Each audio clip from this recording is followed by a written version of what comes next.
जाके आप दिखाइए, वहाँ ठीक कर देंगे। वही हम आ गए इनके पास। डॉक्टर साहब को दवा दे रही है ना? हाँ, कैसे ना, डॉक्टर साहब तो हमको जिला दिए हैं। और तो कैसे डॉक्टर साहब हमको जिला दिए हैं।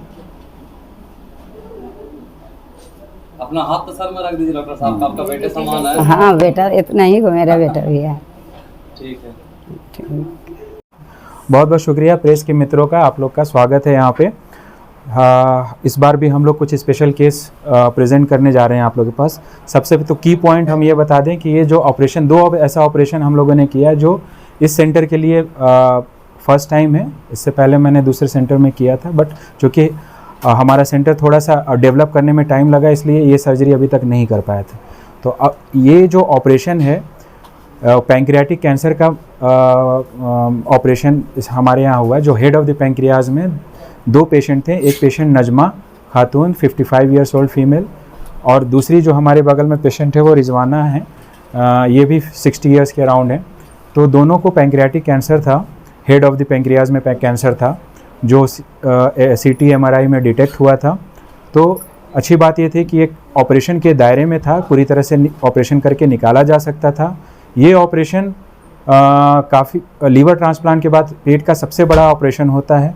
लगभग 5 से 6-7 घंटे की ऑपरेशन होती है इसमें, और इस ऑपरेशन में पैंक्रियाटिक हेड जो है उसको निकाला जाता है, और आंतों के कुछ हिस्से को और लीवर के नली को काट करके निकाला जाता है, और फिर रास्ता बनाया जाता है, सारा सिस्टम को रिकन्स्ट्रक्ट किया जाता है। और इसमें इस सर्जरी से रिलेटेड नॉन कॉम्प्लिकेशंस भी होते हैं, जैसे पैंक्रियाटिक लीक हो गया, बाइल लीक हो गया, इंट्रिक लीक हो गया। तो ये सब की वजह से पेशेंट को प्रॉब्लम होती है, कभी कभी जान पे भी बात आ जाती है। तो ये सब बताते हुए, पेशेंट को एक्सप्लेन करते हुए हमने पेशेंट टेकअप किया, और ऑपरेशन काफ़ी सक्सेसफुल रहा। ऑपरेशन के बाद हमने पेशेंट को ICU में 1-2 दिन शिफ्ट करा के रखा, उसके बाद वार्ड में ले जा कर के पेशेंट को 10 से 12 दिन में इनके डिस्चार्ज हो गई। लगभग ऑपरेशन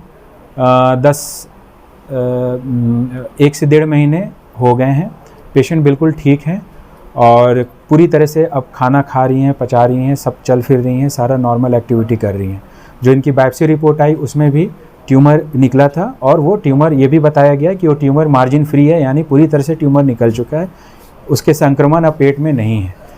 लेकिन फिर भी ऐसे पेशेंट्स को हम लोग, कैंसर पेशेंट्स को फॉलोअप में रखते हैं, ताकि रेगुलर चेकअप में रखते हैं, और ये देखने के लिए कि कभी कभी फ्यूचर में भी इसके संक्रमण आ जाते हैं, इसलिए ये हम लोग पे फॉलोअप में रहेंगी।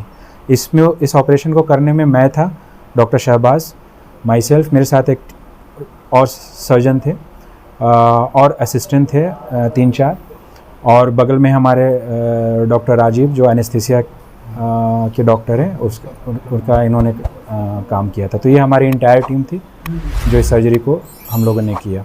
As you told before, it's high risk operation. So how you prepare yourself before operating? We do a lot of preparation in these kinds of patients. Actually, a proper workup is very necessary to give the best result for any surgery. Especially these kind of patients, we do all the routine investigations. First of all, we reach to a specific diagnosis. Ultrasound gave us idea about tumor in the head of the pancreas. We further did CT abdomen, which confirmed the ultrasound finding and also defined that it is limited to the head of the pancreas, about 2 centimeter tumor size, and it was not spread to any other area like liver or any area. So we could reach to a conclusion that this particular patient can be operated successfully and can be made tumor free. So other routine investigation, blood investigation with surgical point of view we did, so that it can be assessed that the patient can sustain safely this much of long duration surgery, and everything was ensured before surgery. And in these kind of patient there is always chances of bleeding during surgery, so we ensured 3 to 4 units of blood also, so that if bleeding occurs we can cover up with blood transfusion. So all these preparations were done, and successfully we completed the surgery, and the patient was fine after the surgery. हुआ 4-5 दिन पहले। तो बेटे की शादी थी ना, इनके बेटे की शादी थी, तो ये लोग बहुत ज़्यादा कन्विंस नहीं थे सर्जरी को लेकर, क्योंकि उनको तो जॉन्डिस डेवलप भी कर गया था उस पेशेंट को, इनको बहुत ही गैस बनना ये वाला ही प्रॉब्लम था। तो इन लोग कन्विंस मतलब नहीं हो पा रहे थे कि वाकई में इतनी बड़ी प्रॉब्लम है क्या हमको। सीटी स्कैन में तो वो पकड़ में आया कि छोटा सा ट्यूमर है। तो एज अ डॉक्टर हम लोग तो इसके सीरियसनेस को समझ रहे थे, लेकिन एज ए पेशेंट ही वो इसके सीरियसनेस को नहीं समझ पा रहे थे। इनको लग रहा था कि शादी कर लेते हैं बेटे का, फिर हम लोग करा लेंगे, लेकिन तब तक काफ़ी देर हुआ। तो fortunately we have been successful in convincing them, इनके हस्बैंड, इनके बेटों को, कि देखो। फिर ये और भी इधर उधर इन लोगों ने राय मशवरा लिया। जब इनके पास फीडबैक आया कि नहीं करना ही है आपको, डॉक्टर साहब बिल्कुल सही मशवरा दे रहे हैं, लेट हो जाएगा, शादी से ज़्यादा इम्पोर्टेंट है ये, तो रेडियो किए और ये लकीली ये शादी तक ठीक भी हो गई है। बहुत अच्छे से शादी इन्होंने अटेंड भी कर लिया अपने बेटे को। हाँ वही तो कंफर्म, वो तो सीटी स्कैन पे आया तो अब वो वाकई में कैंसर ही था ना, तो बायोप्सी में हम लोग भेजते हैं, तो बायोप्सी में भी उसको जो इतना बड़ा सर्जरी करने का था वो करेक्ट था, वो चैलेंज नहीं कोई कर सकता। और दूसरा कि जितना बड़ा था उतनी ही बड़ा आया उसमें। एक्चुअली कोई भी कैंसर हम लोग निकालते हैं ना, तो उससे 5 मतलब एरिया के ऊपर डिपेंड करता है कि आंत में अगर करते हैं तो जनरली 5 सेंटीमीटर नॉर्मल आंत को भी काट के साथ में निकालते हैं, ताकि ये मान के चलते हैं कि कैंसर थोड़ा सा माइक्रोस्कोपिकली फैला है जो सीटी स्कैन पे नहीं आया। जितना 2 इंटू 2 सेंटीमीटर है तो ये भी हो सकता है कि माइक्रोस्कोप लेवल पे 2 नहीं 3 इंटू 3 सेंटीमीटर का होगा। तो इसलिए हम लोग एक्स्ट्रा टिश्यू को भी साथ में चारों तरफ से लेते हैं, ताकि R0 रिसेक्शन हो, मतलब मार्जिन एकदम फ्री हो ट्यूमर से। अगर मार्जिन ट्यूमर है और उसके चारों तरफ 1-1 सेंटीमीटर का अगर हमने या 2-2 सेंटीमीटर मार्जिन में अगर ट्यूमर आ गया कि मार्जिन, इसका मतलब हमारा मार्जिन ट्यूमर फ्री नहीं है, इसका मतलब ट्यूमर का कुछ हिस्सा अंदर भी है, बॉडी में भी छूट गया है। तो हम कब कहते हैं कि ट्यूमर फ्री है? तब जब बायोप्सी बताता है कि आप जो ट्यूमर निकाले वो ट्यूमर तो है, और उसके चारों जो मार्जिन है, चारों तरफ का जो कोना है वो उसमें ट्यूमर सेल नहीं है, तो इसका मतलब हमने सही कैंसर फ्री सर्जरी हुआ। यस, समझ में आ गया होगा। कुछ बहुत सारे रिपोर्ट किए गए हैं और कोई कह नहीं सकता, कुछ फैमिली हिस्ट्री भी होती है जिसके घर में कैंसर का हिस्ट्री रहता है। नहीं, उसमें नहीं, कॉज इम्पॉर्टेंट नहीं है।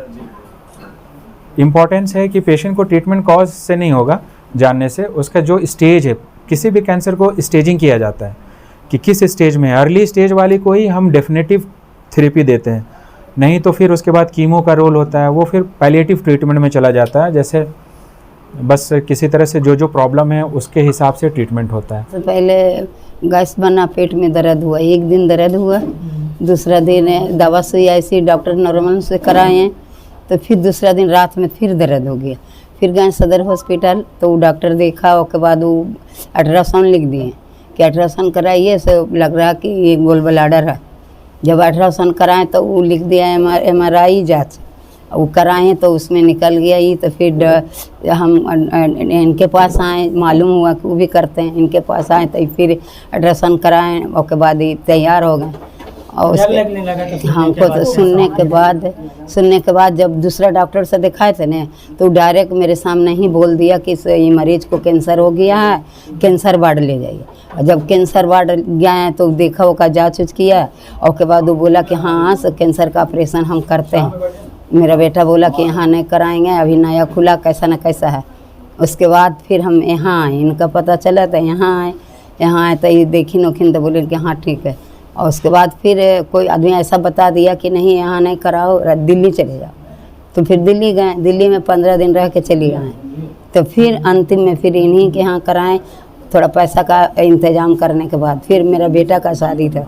हम सोचे कि 1 महीना बाद कराएंगे, मगर डॉक्टर साहब बोले कि नहीं, बीमारी बढ़ जाएगा, करा लीजिए। तो वही हम करा लिए। अभी तो खैर माशाअल्लाह ठीक है, कोई ऐसा चीज़ का तकलीफ कैंसर नहीं। का नाम सुनने के साथ डर लगा था? बहुत डर लगा था कि घर में तो खाना नहीं ढुक रहा, सब बच्चन लोग तो ऐसा हो गया था कि हमसे पहले बच्चा ही घबरा गया। अभी तो खैर ठीक है। अच्छा, बच्चा कैंसर का जब पता चला, डर लगा, फिर डॉक्टर साहब से मिले तो क्या लगा? अब डॉक्टर साहब से यही लगा कि डॉक्टर साहब हमको ठीक कर देंगे। उम्मीद था कि ठीक हो जाएगी? हाँ, उम्मीद मेरा हो गया था कि बच्चन लोग को भी उम्मीद हो गया था कि मेरी माँ ठीक हो जाएगी। डॉक्टर साहब क्या बोले थे जब ये सब सुने? बोले थे कि ठीक हो जाएंगे, हम इसको कर लेंगे। क्या बोलिएगा डॉक्टर साहब के बारे में?